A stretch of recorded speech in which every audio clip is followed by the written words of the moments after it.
It is like somebody's taking the blinders off you. This rapid cash program is something more than just you show up on a couple of days over a weekend.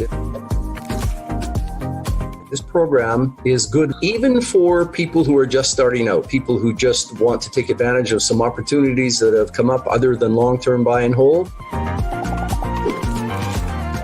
Strategies that we're going to talk about, it's applicable in all markets all across the country. We'll be surrounded by like-minded people. It's an incredibly supportive community. When we say rapid cash, we mean get money not in years and years, but in potentially months. You don't have to be perfect. You just have to get started. Wow. That sounds like a great program. My goodness. Folks, that's our Rapid Cash event coming up May 7th and 8th in Calgary. First live event in 3 years, 2 solid days of digging deep into creative strategies with focus workshop leaders, experts in the field, Wayne and Gabby and Andrea and Neil and Deb and a bunch of folks, panels, discussions, questions, documents, till you're just going to be, packed right full of everything you need to get going in creative real estate. I am so excited about it. It's been a long 3 years of COVID without doing any live events. So that's May 7th and 8th in Calgary. Now, today, it's the Monday main event. It's Barry McGuire's Creative Real Estate Education Series. We talk about all things real estate on our Mondays. Lots of it is about creative real estate. Lots of it is about general real estate because you got to know your general real estate to be, better at creative real estate. So we like to dive deep into issues and things that's on. Insurance guys, tax guys. We have mortgage people. We've gone deeply into many subjects, and we hope it's all about education. You got to get some education to do anything in life. Nobody starts out being an expert at whatever their job is and whatever they've done for the last 20 years. We all have to learn how to do it. And that's what today's about. And that's what the Rapid Cash event is about. So without any further ado, I'm going to bring in Wayne Hillier here. Wayne and I like to kind of bulldog these particular, this particular version of the Monday main event, because this is stories about things that have happened to my clients, stories about things that have happened to students, folks who have taken the courses, stories that have happened to folks who belong to this group and who have yet to buy a property, who have yet to, sign up for one of our courses, but I'm sure you're going to, because it's good for you to do that. So that's what today is all about. And we've got a special name for, what we do today. We've been using this name for these 25 years. It's actually a trademark. I actually have a trademark for the name of the event today. Wayne, what's the name of our event? Tales from the Trenches. Yo, good one. Good. All right. Love it. Yes, I didn't wean her out. You didn't wean her out at all. That was good, Wayne. Wow. All right. Okay. And don't you dare use it. It's trademarked. Trademark. Yeah, trademark. I've actually had to write polite letters to people who have been using that and go, that's my trademark. You really can't do it. And most everybody's good about it. They find a different name to describe what they're doing, but it kind of feels good. Somebody else thinks that that's a great way to describe what they do in their business. But Tales from the Trenches are real life stories about students and clients and Facebook members who are doing things in real estate, and they've run into situations and problems and things that sometimes gave them a hard time. Lots of times give them a hard time. Sometimes it's a great tale about how they've solved things, but you know what they say, if it bleeds, it leads. So the stories are, well, they do say that, Donna. That's what the news guys say. Is that what they say? Don't tell me about the 60th wedding anniversary. Tell me about the car accident where the poor little old lady lost her remaining leg. Charity was missing one. Her remaining leg. Her remaining leg. Well, yeah. That's a headline story. That leads. All right. So that's what Tales from the Trenches is all about. It's learning from experience. Stories are the best way to talk about situations, and so that's what we're going to dive into today. So let's have a look and see what we got here. I'm excited. Number one. What's that, Donna? This is my producer. We're not that formal. Normally, the presenter doesn't turn to the side and go, "Yes, Donna, what's that?" But we're relaxed. We can do that. Does Wayne Yes. have anything going on? All right, Wayne, before we get going, you and Gabby have put together a program to help folks get started in real estate. Basic real estate education. I understand it's coming up this week. It's 5 nights in a row, I think you told me. Next week. Next week. And what's the dates? What are the dates? That's April 11th through 15th. April That's our real estate investing basic training event. Basic training. All right, you guys, you listen to this. Basic training is ultra important for moving ahead in real estate generally. And it's important if you're going to move on to the creative side. Having a good understanding of general basic real estate will serve you well. So April 11th to 15th. Now, what kind of a format are you gonna have, Wayne? Are you just gonna lecture people, or how's this gonna work? We're gonna try and make it as interactive as possible, rather than just listening to another webinar. It is online. We could do it in person, but we want to reach as many people as possible. So we're gonna try and make it as interactive as possible as you can through an online event. We're going to be going over the fundamentals of real estate investing, the basics, because that's really important for a lot of people. There's a lot of people that are looking for something like that as well. We want it to be good for not just beginners. We want it to be, it's an event for everyone at whatever stage you are in your real estate investing career. So we're going to be it's always good to go over the basics, whether you're new or you're seasoned, but as well, we're going to be giving homework every night. It's going to push you outside of your comfort zone. And it is mandatory homework because that's just the way that I roll. So you have to finish the homework every night. Otherwise, I'm going to kick you out. You're not welcome back the next day. Oh. And what we're trying to do is we're trying to simulate real life opportunities when they present themselves, right? And that might be that, that seller that calls you and says, "Hey, I am interested potentially in selling this house with some seller financing," or that person who reaches out to you and finally calls your sign and says, "I want to sell my house." So you got to jump on that right away, right? So we're going to simulate that, and it's going to be nothing crazy, but it's going to be items that and homework that's going to push you outside of your comfort zone. So it's just I truly believe that's where the growth is. So super excited about it. It's a free event, so if you're interested, you can head to Eventbrite. You know what? To be honest, I didn't prepare a link or anything, so just DM me. How about that? Donna says she's popped a link in for you. Perfect. So that's good. All right. You can join our Facebook group, Real Estate Investing Masters. All the information's there. Sign up on Eventbrite. It's free. Take advantage of it. Good idea. You can't know the fundamentals well enough. Doesn't matter whether you're just starting out or whether, as Wayne says, you're a seasoned real estate investor. I'll tell you. Going over the situations and going over them and chewing on them and figuring them out is good no matter what stage you're at. So I encourage you to join Wayne and Gabby. All right.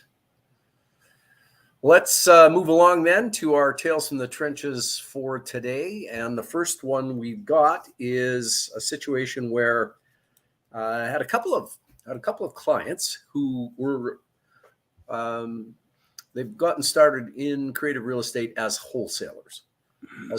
So, briefly, the wholesaling strategy is one where you, the investor, try and find undervalued properties.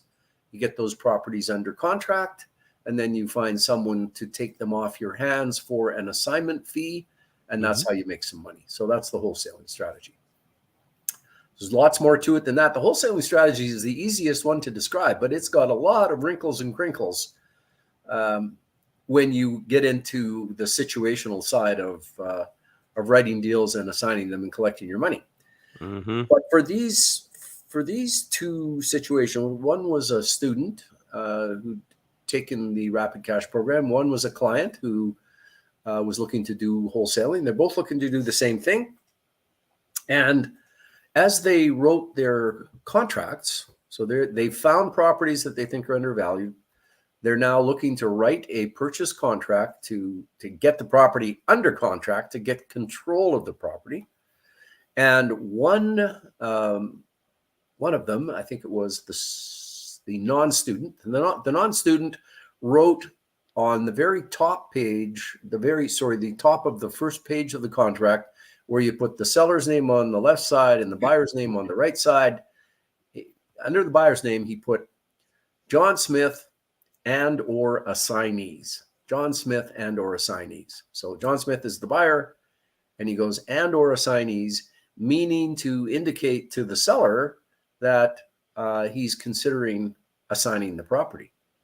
Mm-hmm. Then the second scenario was a student, and instead of writing on the first page at the top on the right-hand side, John Smith and or assignees, he wrote in the terms section, that's section 9 in the standard real estate purchase contract, he wrote in there, buyer has the right to assign this contract. Buyer has the right to assign this contract. So again, he's trying to indicate to the seller that he might assign the contract. So those are the two scenarios, John Smith and Bob Jones, both trying to tell the seller that they have the right to assign the contract. So here's what happened. They went out and found buyers, ultimate buyers, to purchase the property from them for more than they're paying to the seller. And when I say purchase the property, I mean there's an assignment contract involved where John Smith and Bob Jones are going to assign their interest in that purchase contract to the ultimate buyer. And one of them was going to get $5,000 for his assignment fee, and the other was going to get $10,000. In both cases, the seller objected to the assignment. And the sellers didn't say why they objected. We don't know why they objected, but both sellers came up with a version of, you know what? I'm not going to let you assign it. I signed a contract with you. I know you.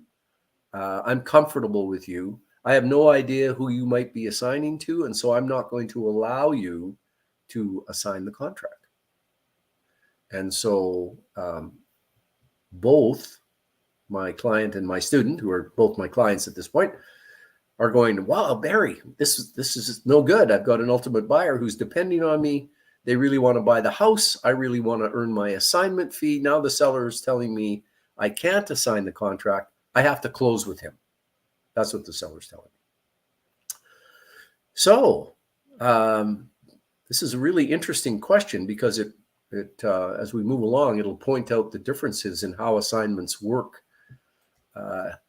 across Canada, because real estate is governed by provincial law. Right. In opposition to, for criminal law, that's a federal matter. The criminal law is the same all across the country, but real estate and property law is provincially governed. So there are 10 provinces and 3 territories. There are 13 different systems of real estate across the country.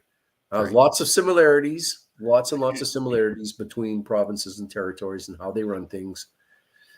Ontario tends to lead on what they're doing in property law, and other provinces tend to look at what Ontario is doing and then kind of amend their laws to follow along. But there are 13 separate property jurisdictions. So we're talking about Alberta. We're talking about the rules in Alberta at the moment. And so both my clients are very concerned that the seller is not allowing them to assign the contract. In fact, in one case, not in the other, but in one case, the seller came back and scratched out the wording. I think that was the one in the term section that says the buyer has the right to assign the contract. Seller scratched out that wording saying, I'm not going to let you do that. Meanwhile, our client had already found somebody to buy to assign the property to and to earn his assignment fee. So that's what the seller said.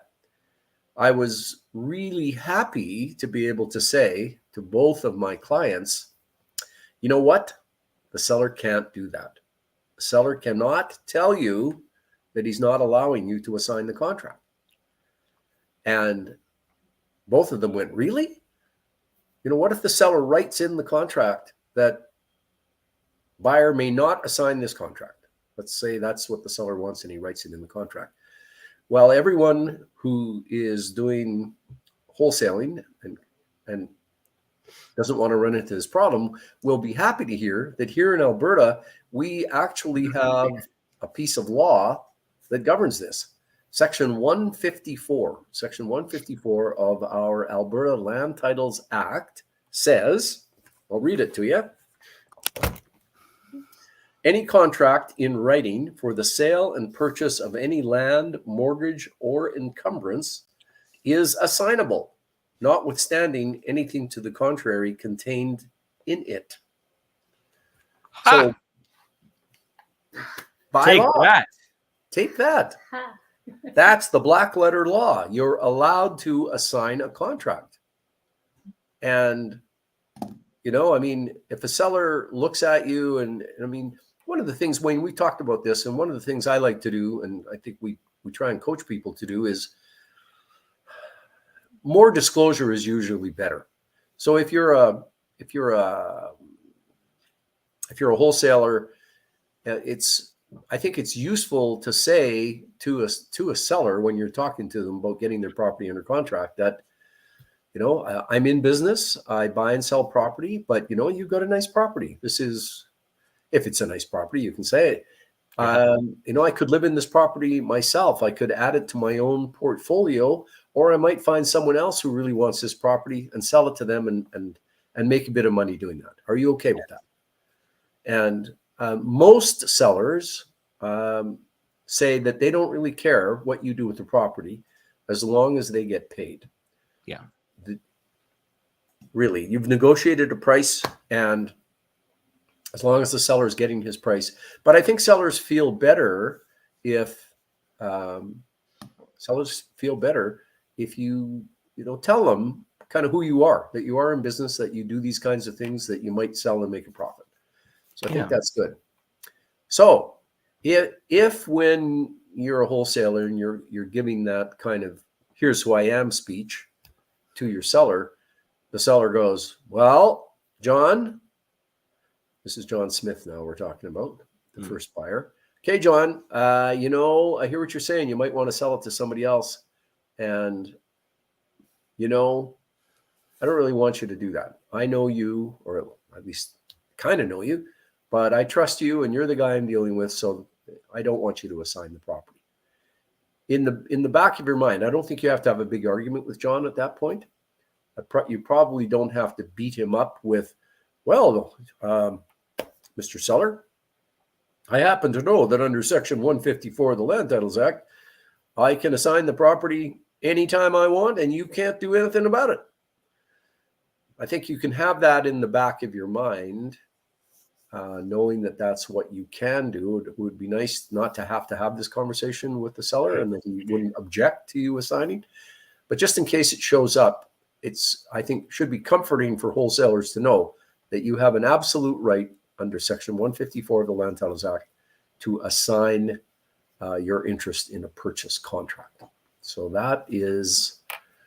that's the nugget for Alberta. Mm-hmm. It's a nugget for Alberta. Now, let's see. Well, let's make one more comment here. We talked about property law being a provincial jurisdiction.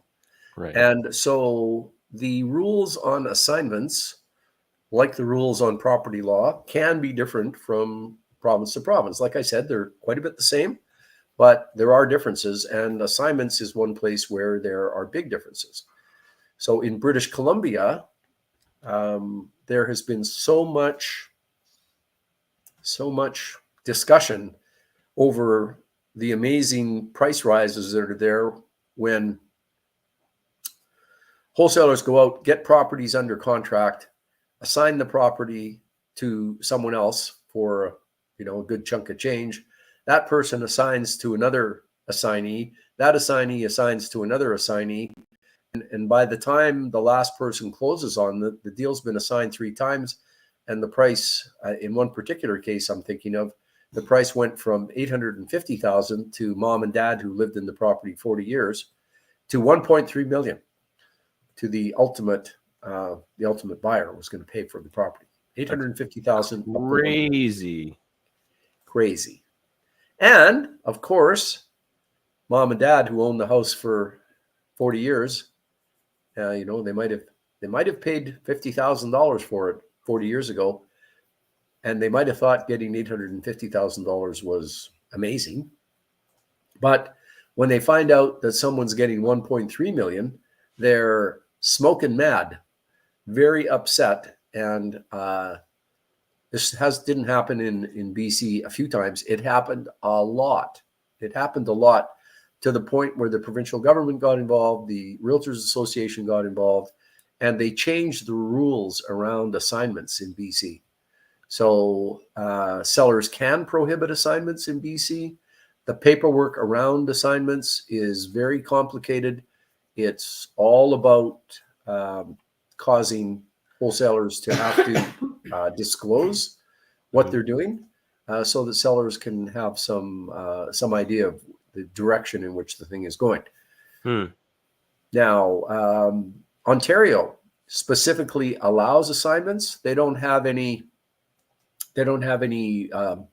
legislation like we do, where you are specifically allowed under Section 154 here in Alberta to assign your interest in a purchase contract. They don't have that section, but assignments happen a lot in Ontario, and the realtors have formal assignment paperwork, just like they do in BC, which we don't really have in Alberta.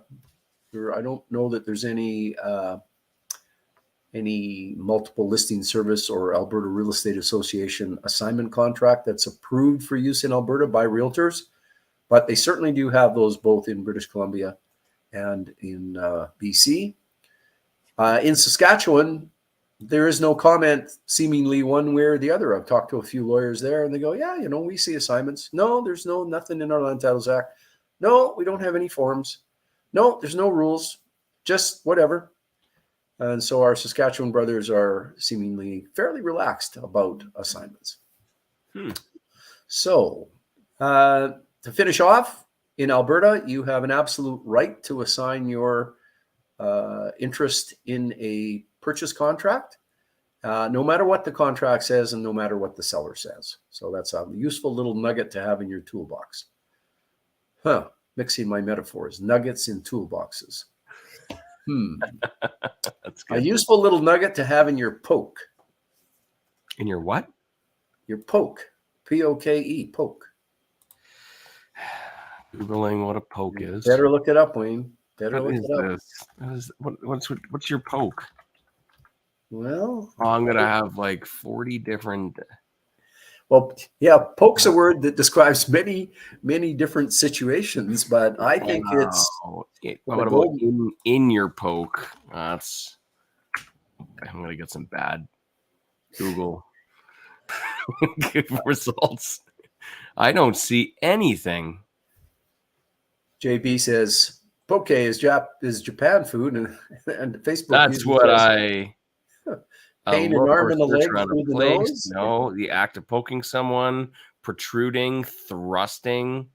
I don't see it's Scottish. It's a bag or a small sack, like a purse or a wallet in North America. And that's where gold miners kept their nuggets. A little bag hooked right onto the belt, close to the heart. Wow. The more you know. Huh. So that brings up pig in a poke. Okay. This would That would be be your new podcast. this would be I think one of those mini pigs, I guess, if you're going to get them in a poke, which is a small bag. Valden right. says that you're confusing the youngins. Oh, Veldon. Yeah, well, I'm glad you get it, Veldon. You and I are of an age. All right. Well, you're not. No, Veldon, you're a much younger guy. I didn't mean to lumber you with a senior's designation. That's not fair. All right, let's get on to number 2 in our Tales from the Trenches. All right. On the tales. Tales. Tale number 2 is about condominiums. And I had a client who was looking to buy his first condominium that he was going to have as a rental unit to put in his portfolio. And careful guy, he did what I always recommend people do, which is that he got a full copy of all of the available condominium documentation. So that would be the bylaws, the minutes of meetings, the management agreements, the recreation agreements, notices of lawsuits.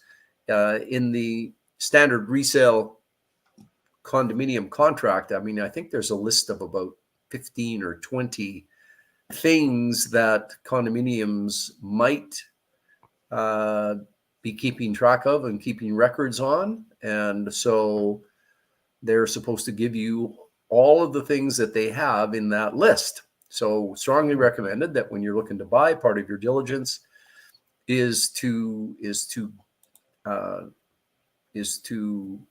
make sure that the seller does give you that whole list of condominium things, which they are obliged to do under the contract. And then you or someone else reads that over, all that material over very carefully to see what's going on in that particular condominium. And in that regard, there are companies whose job it is to take this, and it can be stacks of material that you get when you ask for the condominium documentation. It can be stacks of material. Reserve fund studies alone can be an inch thick. And so there are companies who do this as a business. They look over the condominium documentation, they review, and they give you a report on what they think is going on with the condominium corporation. Right. So very important to do that. So my very careful client got all the condominium documentation, and he phoned me up and said that there was a bylaw prohibiting rentals. There was a bylaw that said that no owner could rent out his unit. No owner could rent out his unit. Yeah. Now, when we dug a little deeper into it, and he sent me the bylaws, I could tell that this was an old set of bylaws right back close to when condominiums were first allowed in Alberta, which I think was in the 70s. I think that's when the first condominiums came out.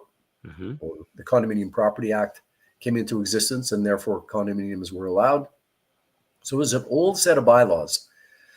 But he was happy to hear me say that is an unenforceable bylaw. Really? An unenforceable bylaw. And it's good. You know, it has a similarity to the previous tale about assignments. Because Section 154 of the Land Titles Act says that you can assign a contract, nobody can tell you can't. Similarly, the Condominium Property Act says that owners are allowed to rent out their units. They're allowed to rent their units, and therefore, take that. You can't have a bylaw that says, sorry, you can't rent your unit, if the Condominium Property Act says that you can. Yeah. So, I mean, condominium corporations have a lot of ability and power to amend bylaws to suit how they want to run their own condominium, but they can't override the Condominium Property Act. So, client was very happy to hear that he could in fact rent it out, and he went to the condominium corporation. They went, oh yeah, gee, you know, we got to get around to changing those bylaws. We know that we can't prohibit you from doing it. We just have never changed the bylaws, so don't worry about it. Mm. And so he was a little edgy about that because he still has the registered condominium bylaws that say rentals are prohibited. Right. But nevertheless, he carried on, and he hasn't had any trouble with that corporation.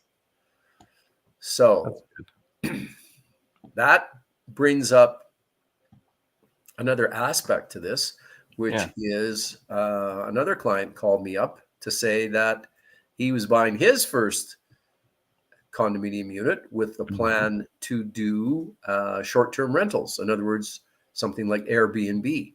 Right. Going to do short-term rentals. And his condominium corporation was considering prohibiting short-term rentals. And so he's edgy about, if I buy this place and then they create a bylaw that says you can't do short-term rentals, and that was the reason I bought, because that's the way it's going to cash flow for me. I wasn't going to be able to make it cash flow just renting it out to a tenant on a normal, month-to-month or year-to-year lease basis. If I can't do the short-term Airbnb style rental, then it's not going to work for me financially. So I got to know what's going on. Now it's a totally different story when you're talking about short-term rentals of the Airbnb variety, because there is a recent case, and by recent I mean only a couple of years old, maybe 3 years old, where a condominium corporation prohibited short-term Airbnb rentals. The homeowner, the condo owner who wanted to do that Airbnb style, said, according to the Condominium Property Act, you can't prohibit rentals, and that's what I'm doing. Is I'm renting out my unit. Right. So I don't think you can have this kind of a bylaw. Off to court they went, big battle, 2-day trial, and the bottom line was that the judge said that Airbnb style rentals were different than what the Condominium Act contemplated. Condominium Act contemplated a normal rental where a tenant is in there on either a month-to-month or fixed term lease, paying monthly rent, and it's the kind of rental that everybody knows and understands. The judge differentiated this from Airbnb rentals on a whole bunch of different levels, but he ended up saying short-term rentals are not like the long-term normal rental everybody understands. Airbnb things, short-term rental things, are way more like a hotel. Yeah. And a hotel is, different than a normal long-term rental. So right. The bottom line is that condominium corporations can prohibit short-term rentals like Airbnb. So they can change their bylaws, and in order to prohibit, they have to actually have a bylaw that says you can't do it.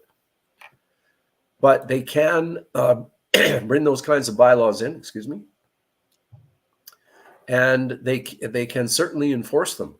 So if you're thinking about buying a condo unit to do Airbnb style rentals, then you certainly have to look to see whether or not the condo corp has a bylaw that says you can't. Because if it has that bylaw, then you can't. Now, here's another little wrinkle to this. And that is that you do your investigation, you get the condominium document examination company to look at everything 3 times, and you tell them, this is all about me being able to do an Airbnb rental, so I got to know that it's allowed. They come back and they say, yep, it is allowed. There's nothing in there that stops you from doing that. Hopefully, the condominium management company would also say, but you need to understand that the condominium corporation can amend their bylaws to prohibit Airbnb stuff. So yes, you might be able to do it now, but you have to understand that maybe they're going to prohibit it in the future. And likely, if you have a tenant, the tenant would be grandfathered because they can't really go back in time and change the basis on which you started out. Mm-hmm. But going forward, once your tenant who's in there now leaves, you're not going to be able to rent to another Airbnb tenant. Mm. So this is really something that you have to know what the rule is. That yes, they can prohibit, and yes, they can change the bylaw. Even if they say, yeah, you can do it now, they can change it later to say, no, you can't. I hear this a lot, actually, about people being concerned about it, about buying a place and asking the question, well, they say it's good now, but can they change it in the future? It's a huge vulnerability. To be honest, the whole short-term rental world there's cards are stacked against them. I mean, like, there's so many different things going on that make short-term rentals extremely hard to scale as a business. You've got that vulnerability with condominiums. You've got lenders that do not like accepting short-term rental income. They want to see long-term rental income. Many other things. So I'm always curious to see the direction that short-term rental goes in the future. Do they become more understanding and they change it to make it easier, or are they just going to make it hard? And then, or are they just going to continue to make it harder? It is a different game. Short-term rentals are a different game. It's a new game. So whenever anything's new, rules develop over time, and what was when you started out may change as you move along. Mm-hmm. Lenders are edgy. I think I see some lender documentation now where buyers have to sign a statutory declaration saying that the purpose of the purchase and the financing is not about short-term rentals. Really? Yes.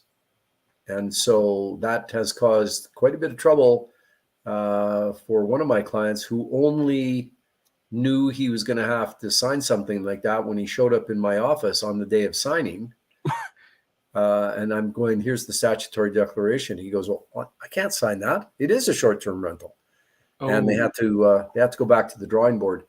I expect that will, the issue of whether the reason for the financing is a short-term rental is one that will filter its way through to mortgage brokers and lenders at the commitment stage, at the mortgage application stage.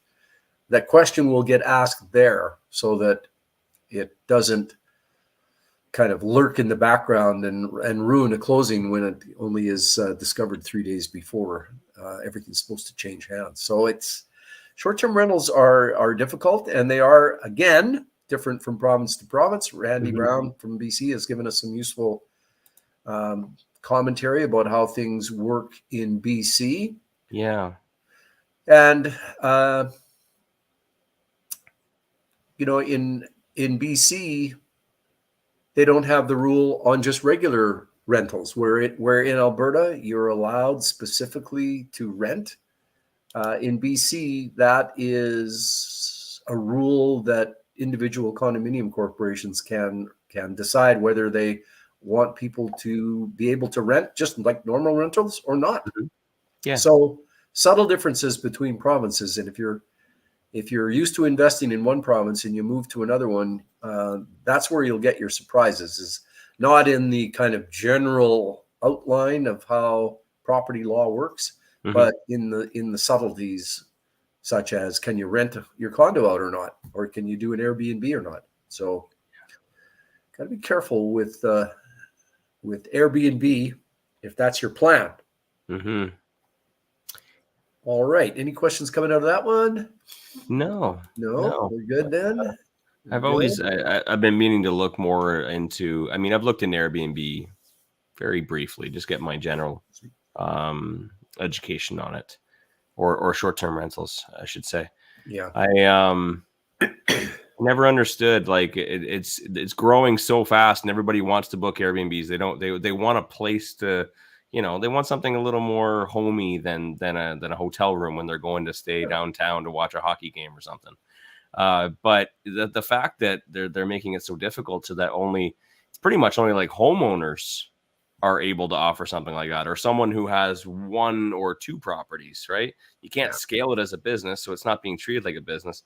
So therefore, you're hearing more and more stories about people going into Airbnbs, and like the quality is not that good because it's Grandma Carol is, she's nice, she just, her grandson showed her how to put it up on Airbnb, and but it's like the towels, were a little dirty, and it was, it was a little filthy, and there was no toilet paper and stuff. Like, it needs to, if you're going to be expecting a good experience, it needs to be run like a business, and they're kind of forcing the business owners away from it. So it's, yeah, they are. And I think part of that is it's the general attitude in Canada and in lots of places, North America and the US, in Commonwealth countries, that single family housing in protected suburbs with low density is really the way to go. mm-hmm. That's the way to go. And so anytime anyone comes up with any kind of an idea to increase density or to be more flexible with the rules around property, the entrenched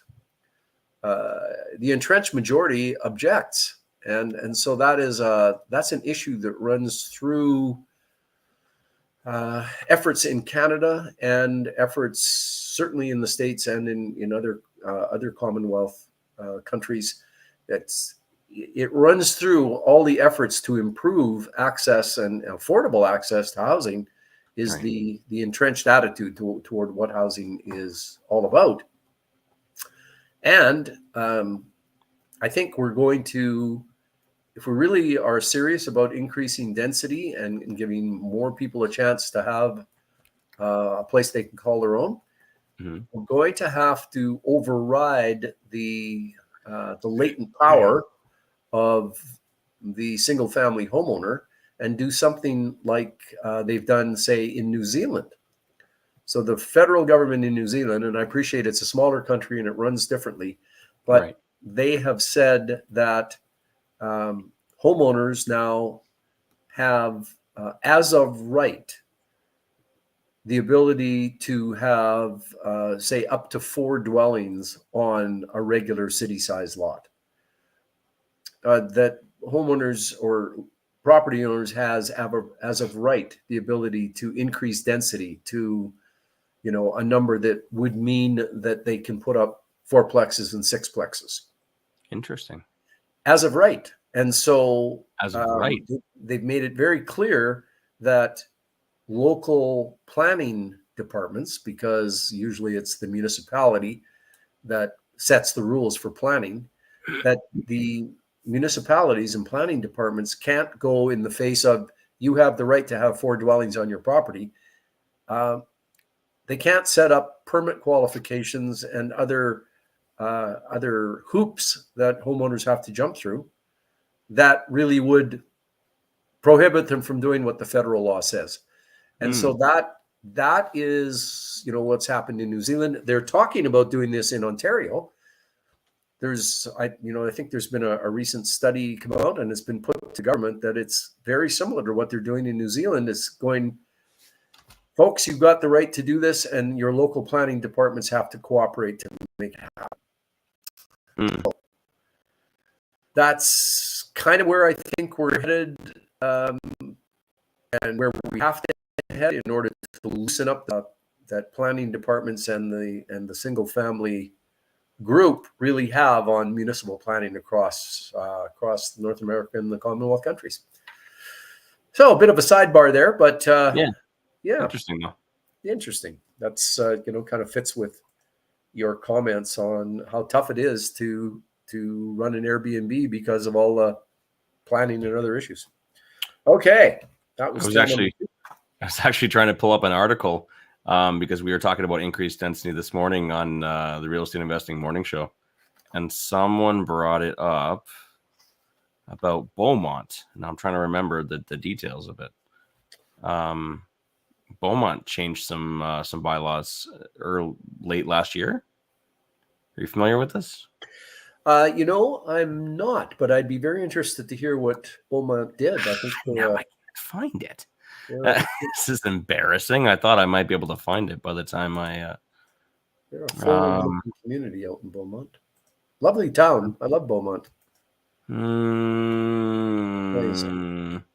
Beaumont recently changed its zoning bylaws to allow more mixed-use buildings, hybrid lane uses, and homes with up to 4 dwellings on a single lot. There you go. This is in November of 2021. Someone brought this up this morning, and they sent me the article. I'm like, how did I not hear about this? That's big. Yeah, That is big. Here I am. I'm supposed to be doing a radio morning show every day, and I don't even, as a sophisticated real estate investor, and I don't even have the latest news. Well, I don't think you can beat yourself up too much, Wayne. There is a lot of news going on in the real estate world, and how would you hear about that? I mean, it's I'm looking at CTV article. But you know what I'll do? I'll for anyone who's watching, I will share this article in Barry McGuire's Creative Real Estate Education Group, so you guys can have a read. It's limited information here. I meant to look into it today to get some more information other than this article, but I just never got around to it. I got a little busy, but interesting stuff. All right, let's move on to tale number 3.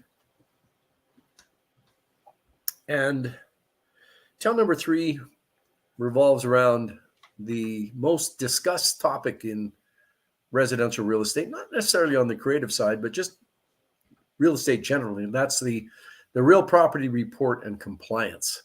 The real property report and compliance. So in Alberta, the professional group, the Alberta Land Surveyors, produce a document called a real property report. It's a 2-dimensional drawing. They go out and they look at a piece of property. They find the survey markers that show them the boundaries of the property. And then using their sophisticated instruments, they locate all of the improvements that are on a particular lot, and they draw it on this thing called the real property report. So it's a 2-dimensional drawing. It'll show the house, the garage, the fences, the sidewalks, the hot tub, the decks. Anything that's on the property gets shown on this thing called the real property report, which in most other jurisdictions, I believe, is called a surveyor's certificate. I think we're the only jurisdiction of the 13 in Canada that calls it a real property report.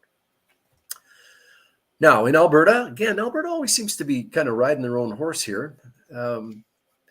In clause 10.2 of the real estate purchase contract, it says that closing documents will include an RPR showing the current improvements on the property according to the Alberta Land Surveyors Association Manual of Standard Practice, with evidence of municipal compliance or nonconformance. So the standard contract, clause 10.2, says the seller is going to supply the buyer with this thing called the real property report and evidence of municipal compliance. And by the way, I believe in all other provinces, if a seller actually has a surveyor certificate or a real property report, if he actually has one, he has to give it to the buyer. But if he doesn't have it, he doesn't have to go get it and give it. So we're the outlier again here in Alberta, in that the contract actually says the seller is supposed to supply. Okay. So the part I want to talk about now is that the seller is supposed to provide a couple of things. Firstly, the real property report. And secondly, evidence of municipal compliance or nonconformance. Compliance or nonconformance. So where does that come from? Once a seller has his real property report, he submits it to his municipality. Mm-hmm. And the municipality looks at the real property report, and they look in their records, and they see what the zoning is for that particular piece of property. They see whether or not municipal bylaws for setback requirements have been followed. So a house has to be 4 feet away from the neighbor's yard. A garage Right. has to be 3 feet or 0.9 of a meter. So 4 feet is 1.2 meters. The garage has to be 3 feet or 0.9 of a meter from the property line. The garage doors have to be a certain distance from the alley, a different distance if the garage doors open onto the street. There has to be a certain distance between the backyard and the garage, and between the front of the house and the front property line. So the compliance certificate talks about zoning and is the property that's built there, does it fit with the zoning? What about all the setback requirements? And the city will also look and see whether or not permits have been issued for what they see as the improvements on the property. Mm. And when the city gets the RPR and looks into their file and they're ready to make their comment on compliance, they can make three comments. The first comment is the property complies, no further action required. That's the best. I mean, that's what you want to get. Everything is fine. It meets all the bylaws and it meets today's bylaws. Excellent. That's what you want. The property complies, no further action required. Right. Second thing they can say is that the property is non-conforming. Non-conforming.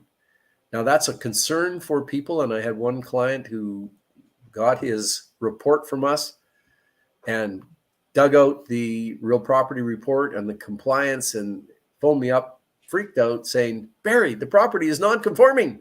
What are we going to do? The short answer to that is the contract says that the property can be complying or non-conforming. So if a property is non-conforming, it meets the terms of section 10.2 of the contract. What? It does. What non-conforming means typically is that the property used to comply under previous bylaw. Right. The city changes their bylaws lots. Maybe not like you change your socks, Wayne, but they change them a lot. So every time they change the bylaw, they don't go back to everybody and say, okay, got to move your house 4 inches over. Sorry.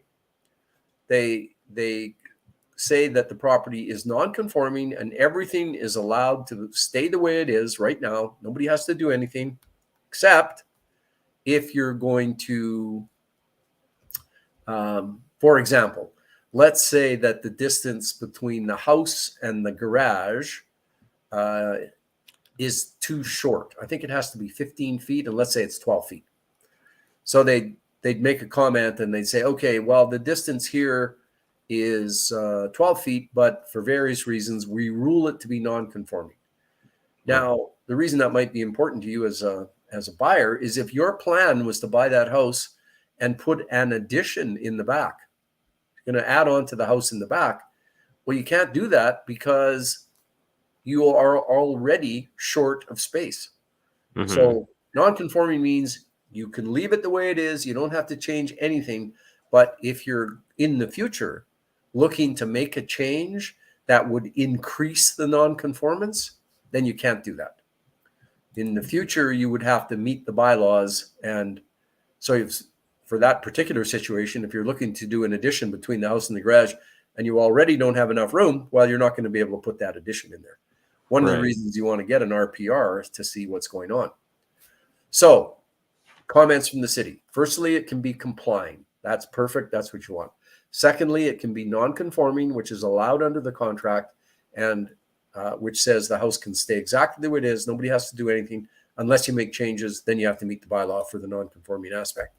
The third one, that's the tough one, is that the city can say something is non-complying. And this is the kind of danger that you run into when you don't get a real property report and compliance. So non-complying means that some aspect of the improvements on the property does not meet today's bylaw. It isn't grandfathered under a previous bylaw, and that the city wants you to You can apply for a variance to see if they'll relax the non-complying aspect of it. Right. And sometimes they will and sometimes they won't. Depends how serious the non-compliance is. So this is a great reason for people to get title insurance. If you have no idea whether a property, if you didn't get a real property report in compliance and turns out the property you're buying is non-complying and the city is just getting around to doing their inspections and they're coming around and going, sorry, we told the previous owner that, he built the house actually 3 feet too close to the front yard and into the front yard. And where we might give you a break if it was 2 inches or 4 inches or even half a foot, we can't give you the break for 3 feet. You're 3 feet off. You got to move the house. Uh-oh. And so if you didn't get a real property report in compliance, which would tell you that at the beginning and which would stop a deal in its tracks for that Right. kind of problem, or if you didn't get title insurance where nobody knew about the non-compliant issue, if you didn't get title insurance, you have big trouble. Right. So it's another reason, really, your best bet, folks, always is to get that real property report in compliance that the contract says you're entitled to. Sometimes you get negotiated out of it. I understand that. But ideally, you want to see that the property complies, no issues. Non-conforming, you ask yourself, am I planning to do anything in the non-conforming aspect of this property that wouldn't be allowed? I mean, if I'm planning to do my addition, am I going to be allowed to do that? No. Maybe I better not buy. And the worst case scenario is the non-complying aspect where there's a serious problem that you don't want to wear the heat for if you can possibly avoid it. So this tale is all about helping you understand the differences between a complying property, a non-conforming property, and a non-complying property, and how those things fit into your buying decisions. So yeah, that's my tale on conforming, non-conforming, non-complying. Yes, Wayne. It's very important. And I think that maybe 3 to 6 months ago, everybody be getting their RPR, everybody be getting their compliance. These days, things are moving so fast and unconditional and no diligence. So, these are important things that you can't skip out on. You have to do your diligence to make sure. And for all the reasons that Barry just said. And folks, it is tough. As Wayne said, property is popping along right now. One of my relatives was looking to buy a property, and he, I think the property was listed in the high fives. I think there were a dozen offers. The seller was collecting offers. There were a dozen offers, and the property went for like $670. And it was listed in the high fives with 12 offers, and most of those were unconditional offers. And that's what happens in a booming market, is the diligence that protects you. Yeah. It's impossible to do. So if you're ever going to be in a situation where you're being forced into the unconditional offer, no time for an inspection, seller doesn't want to give you an RPR in compliance, you just have to think about what those or what that inability to get the diligence that is important. If you can't get it, what does it mean for you? Don't dive in willy-nilly. I mean, sometimes you got to make those offers. I understand that. Not recommended, but I do understand in a booming market, sometimes that's the way it goes. Just make sure you think carefully about what it means to not get an RPR in compliance or not get a home inspection, and why you would ignore those. What's your rationale for not doing those things? And there might be good rationale. It might be great rationale. So we might be hearing some of these tales in the next 6 to 12 months, Barry. I am sure we will, because that's when they pop up. So, Wayne, that's tonight's event. We're done with our Tales from the Trenches for tonight. We've talked about your basic real estate investing event that's coming up from the 11th to the 15th information in the chat. I Absolutely. strongly recommend anybody who's interested in sprucing up their real estate knowledge or getting started that you participate and do your homework or you'll get kicked out. You're gonna get kicked out. Right out, straight out. Tough love, Barry. It's tough love. Tough love. And on that note, folks, thanks Thank for you for having showing me up on. and participating. Bye, guys. Have a good Good night. night, everybody.